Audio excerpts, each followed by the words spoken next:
দিকে দিকে হিয়ারিং হয়রানি, দিকে দিকে এই আতঙ্কে মৃত্যুর অভিযোগ। কোথাও ঝুলন্ত দেহ উদ্ধার, কোথাও অসুস্থ হয়ে মৃত্যু।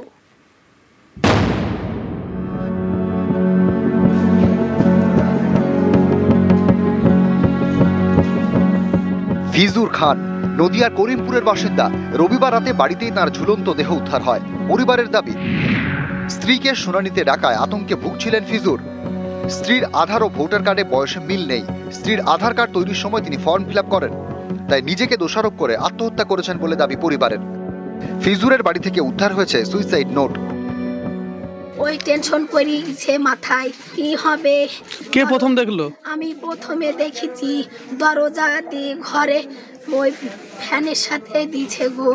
আমি সরকারের কাছে বিচার চাই, আমার সরকারে এমন সর্বনাশ করলো গো। এরম যদি না আসতো গো, আমার নামে এসছিল গো। কাকিমার হিয়ারিং এর নোটিশ এসেছিল, 16 তারিখে হিয়ারিং ছিল। ওই নোটিশ আসার পরে প্রচণ্ড অবসাদে ভুগছিলেন। কাকিমার কি হয়, হ্যাঁ, শুধুমাত্র এসআইআর এর জন্য এই ঘটনাটা ঘটেছে। এসআইআর এর জন্য দায়ী।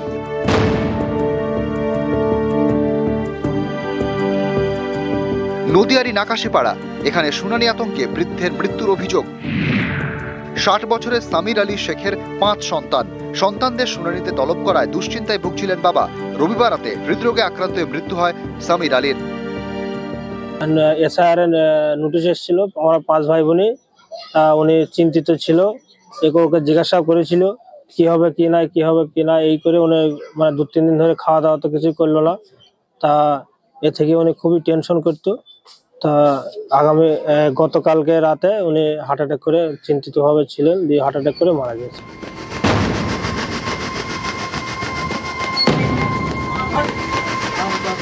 উত্তর 24 পরগনার হিঙ্গলগঞ্জেও একই ঘটনা। সন্তানকে শুনানিতে ডাকায় আতঙ্কে বৃদ্ধের মৃত্যু হয়েছে বলে পরিবারের দাবি।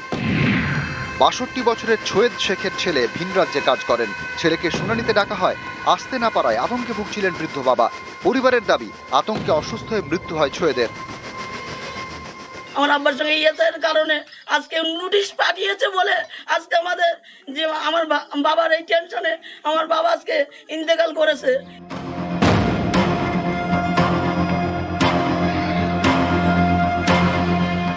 উত্তর 24 পরগনার আমডাঙ্গাতেও শুনানি আতঙ্কে মৃত্যুর অভিযোগ। মারা গিয়েছেন খড়ু গ্রামের বাসিন্দা 63 বছরের মনসুর মণ্ডল। পরিবারের দাবি, শুনানির নোটিশ পেয়ে দুশ্চিন্তায় ভুগছিলেন, তার জেরে মৃত্যু। আমাদের ম্যাক্সিমাম সবারই নামে ডাক করিয়েছে। এবার এটা নিয়ে একটা আমরা নিজেরা আতঙ্কের মধ্যে আছি। বাবা 2002 নাম ছিল, তা সত্ত্বেও ফের ডাক করিয়েছে। ওইসব হচ্ছে হ্যান ত্যান, এটা নিয়ে একটা হচ্ছে হ্যাঁ, এইসব নিয়ে এসআরআই নিয়ে একটু টেনশন করতো। নদিয়া থেকে সমীর রুদ্র, উত্তর 24 পরগনা থেকে জিয়াউল আলম, নিউজ 18 বাংলা।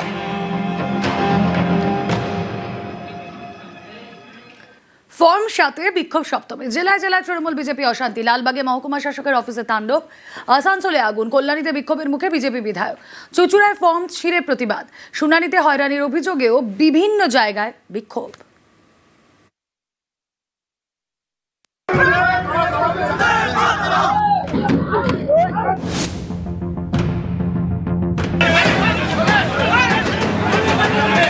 ফর্ম 7 জমা ঘিরে সোমবার জেলায় জেলায় তুমুল উত্তেজনা। বিজেপির বিরুদ্ধে নামবাদের চক্রান্তের অভিযোগ করেছে তৃণমূল, যা খারিজ করছে বিজেপি।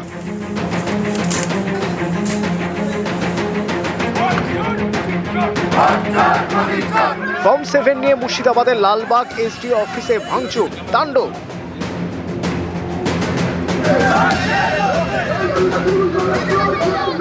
বিজেপি তৃণমূল হাতাহাতি।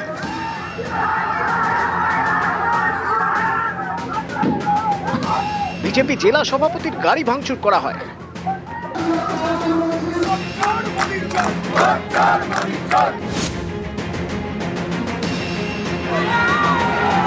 আসানসোলে মহকুমা শাসকের অফিসে তৃণমূল বিজেপি ধাক্কাধাক্কি।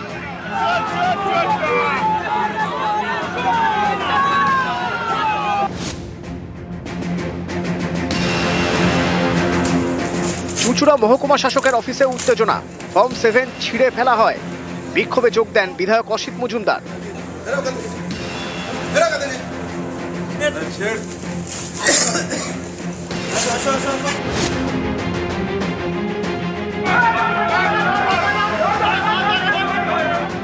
চুঁচুড়া মগরা বিডিও অফিসেও বিক্ষোভ, এখানেও মুখোমুখি তৃণমূল বিজেপি।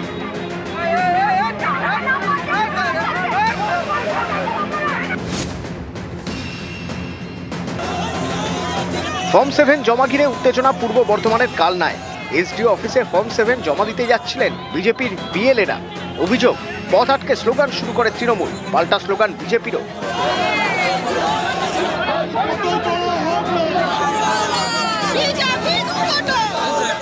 এই 7 নম্বর ফর্ম জমা দেওয়ার জন্য আমরা এসডিও মহাশয়ের কাছে যাচ্ছিলাম, কিন্তু এই চোর তৃণমূলের নেতারা আমাদের সেই ফর্ম জমা দেওয়ার জন্য এরা চক্রান্ত করে বাধা দিল। ফর্ম 7 ফিল আপ করে জমা দিয়ে কালনা শহরের বিভিন্ন কালনা বিধানসভার বিভিন্ন লোকের নাম জমা দিয়ে তাদেরকে বাতিল করার চক্রান্ত করতে এসছে সরাসরি বিজেপি হাতে ফর্ম নিয়ে। পুলিশ সরে যাক, আমরা বুঝিয়ে দেব যে পশ্চিম বাংলায় বাঙালির জোর বেশি না উত্তর ভারতের, মানে হচ্ছে কি উত্তর ভারতের এই যে অপদার্থ বিজেপির জোর বেশি। কল্যাণীতে মহকুমা শাসকের অফিসে উত্তেজনা, বিজেপি বিধায়ক অম্বিকা রায়ের গাড়ি ঘিরে বিক্ষোভ দেখায় তৃণমূল।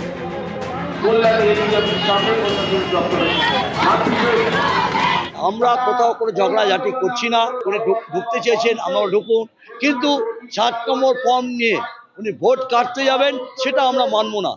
লিস্টিংটাকে ক্লিন করার জন্য যে চেষ্টা করছে ইলেকশন কমিশন অফ ইন্ডিয়া, সেটাকে এরা করতে দিচ্ছে না। গত দুদিনে স্পেসিফিক ডাইরেকশন থাকা সত্ত্বেও এরা আমাদেরকে ঢুকতে দিচ্ছে না। বনগাঁ এসডিও অফিসে ব্যাপক উত্তেজনা, অভিযোগ ফর্ম 7 যে ঘরে জমা নেওয়া হচ্ছিল তার সামনে বসেছিলেন বনগাঁ উত্তরের বিজেপি বিধায়ক। এ নিয়ে আপত্তি তোলে তৃণমূল, পাল্টা ফর্ম লুটের অভিযোগে সরব অশোক কীর্তনিয়া।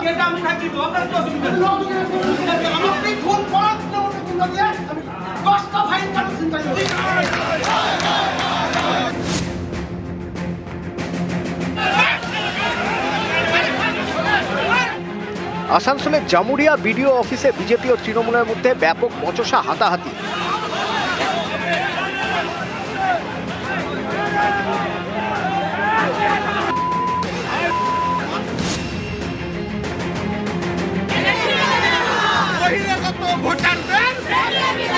শ্রীরামপুরে বিডিও অফিসেও বিক্ষোভ, ঝাঁটা লাঠি হাতে সোমবার বিক্ষোভ দেখান মহিলারা।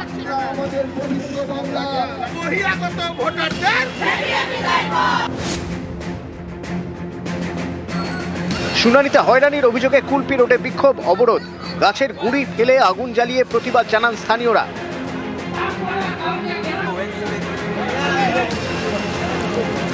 বাসন্তীর ভাঙনখালীতেও রাজ্য সড়ক অবরোধ করে বিক্ষোভ দেখানো হয়।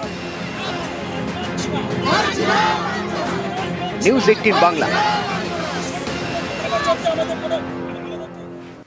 এবার কমিশনে চিঠি দিচ্ছে স্কুল শিক্ষা দপ্তর। এসআইআর হিয়ারিং এর প্রক্রিয়ার মাঝে শুরু হচ্ছে মাধ্যমিক। হিয়ারিং এ ব্যস্ত বিএলও শিক্ষকরা, পরীক্ষা হবে কি করে এই আরোর দায়িত্ব সামলাচ্ছেন সাব ইন্সপেক্টর অফ স্কুল। মাধ্যমিকের সময় এই আরো বিএলওদের অব্যাহতির আর্জি জানিয়ে কমিশনে চিঠি দিচ্ছে স্কুল শিক্ষা দপ্তর। আজ নবান্নে মুখ্য সচিবের নেতৃত্বে বৈঠকে সিদ্ধান্ত। এবার কমিশনের চিঠি দিচ্ছে স্কুল শিক্ষা দপ্তর। এসআইআর হিয়ারিং প্রক্রিয়ার মাঝেই মাধ্যমিক পরীক্ষাও শুরু হয়ে যাচ্ছে। হিয়ারিং এ ব্যস্ত বিএলও শিক্ষকরা, তাহলে প্রশ্ন একটাই যে এই পরিস্থিতিতে মাধ্যমিক পরীক্ষা হবে কি করে? এই আরো দায়িত্ব সামলাচ্ছেন সাব ইন্সপেক্টর অফ স্কুল। মাধ্যমিকের সময় এই আরো বিএলওদের অব্যাহতির আর্জি জানিয়ে কমিশনে চিঠি দিচ্ছে স্কুল শিক্ষা দপ্তর। আজ নবান্নে মুখ্য সচিবের নেতৃত্বে বৈঠকে এই সিদ্ধান্ত।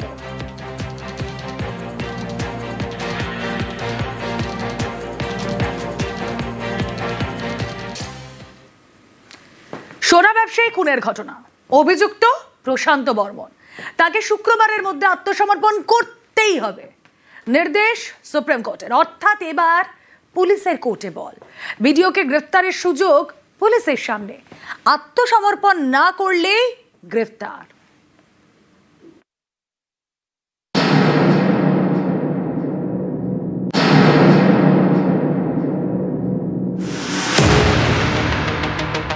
প্রশান্ত বর্মন জলপাইগুড়ির রাজগঞ্জের বিডিও, সল্টলেকের দত্তাবাদের সোনা ব্যবসায়ী খুনে অভিযুক্ত।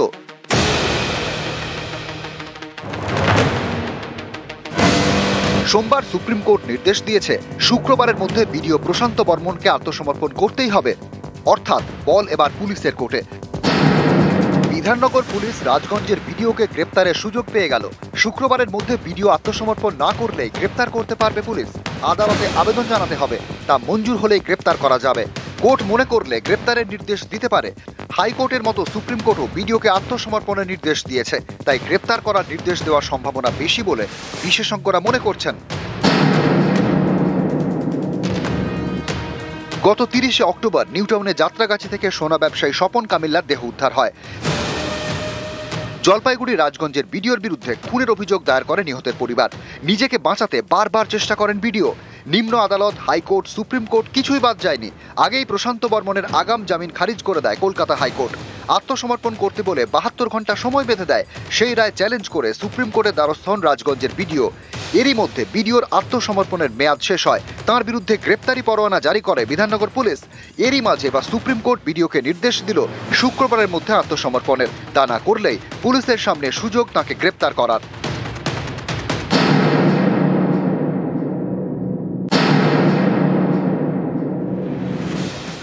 এখন রাজ্যে এসআইআর চলছে।